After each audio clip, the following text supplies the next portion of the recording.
الفترات دي صعبة على ناس كتير، وربنا يهون على الكل.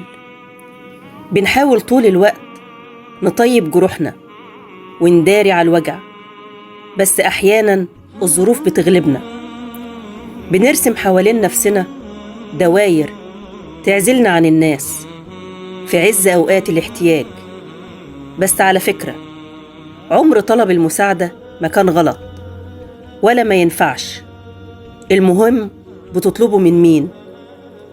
مش معنى إننا بنحاول نضحك ونداري إننا ما عندناش ابتلاء. كل شخص عنده الابتلاء الخاص بيه.